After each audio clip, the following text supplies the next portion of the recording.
Following the departure of All-American guard Nia Clouden, there was a major question surrounding the MSU women's basketball team this year. Who would be its next dynamic scorer? Susie Merchant found her answer in the transfer portal by scooping up graduate guard Kamaria McDaniel from Penn State.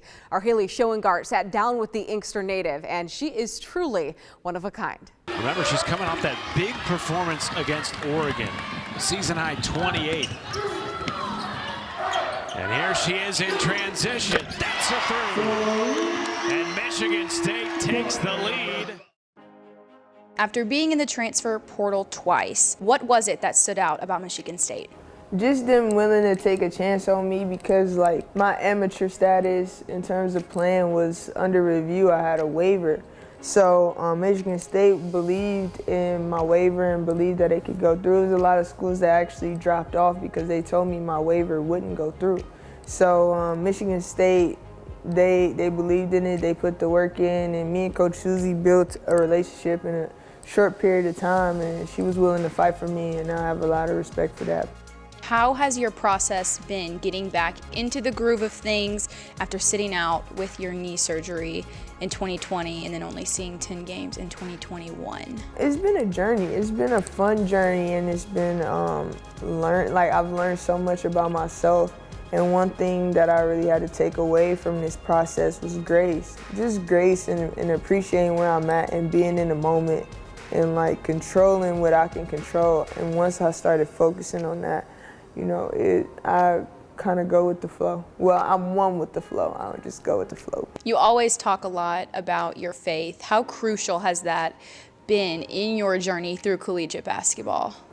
I mean, I feel like God has put me in positions a lot to only have faith to rely on.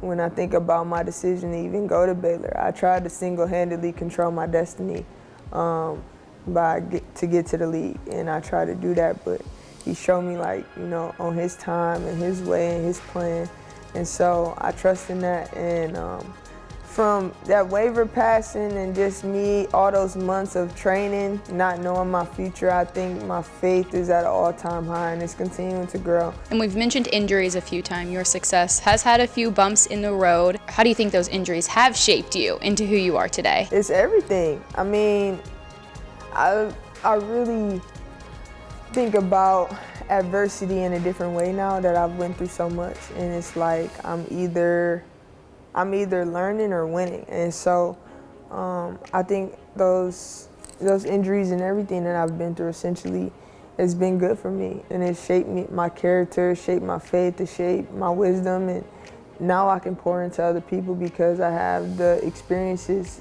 to give me the credibility to give someone else advice. I don't see it as a bad thing, I see it as a great thing, and I'm really happy that I went to Baylor and went through all of that. Because now I'm just so much better as a person, as a woman, and I have so much to offer to this world from what I've been through. So it's definitely a blessing. Everything is a blessing. And I've got to ask you this question. So you've got a degree in agricultural sciences. You're working towards your master's in strategic communications. What made you pick those two majors? I know you're a big animal lover. Yeah, so I was pursuing my agriculture degree at Penn State, but I ended up getting my degree at Baylor in health kinesiology and leisure studies. And what happened with that was I got to Baylor and there was a credit mix-up, so I ended up getting an undergrad that I didn't really want. I wanted the agricultural one.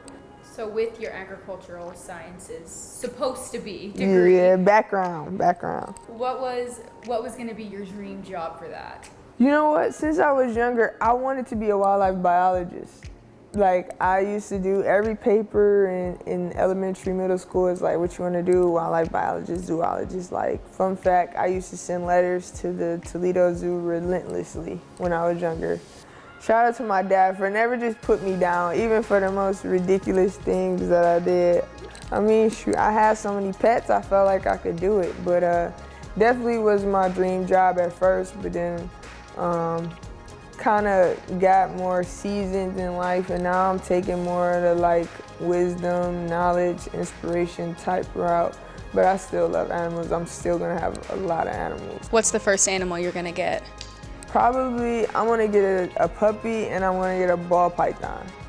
Okay, very opposites. Yeah, I've been wanting a ball python for a while. Bearded dragon is number 3. So you like the reptiles? I love reptiles and dogs. Reptiles and dogs.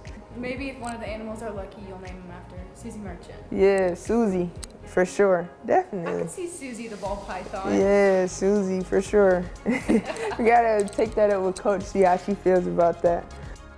Despite the overtime loss to Purdue, McDaniel was able to notch 20 or more points for a 3rd straight game. And there's no doubt about it, the Spartans are going to need her offensive prowess when they take on number 3 Ohio State tomorrow. As always, we hope you enjoyed this week's episode of the MSU Federal Credit Union Coaches Show. Have a happy and healthy weekend.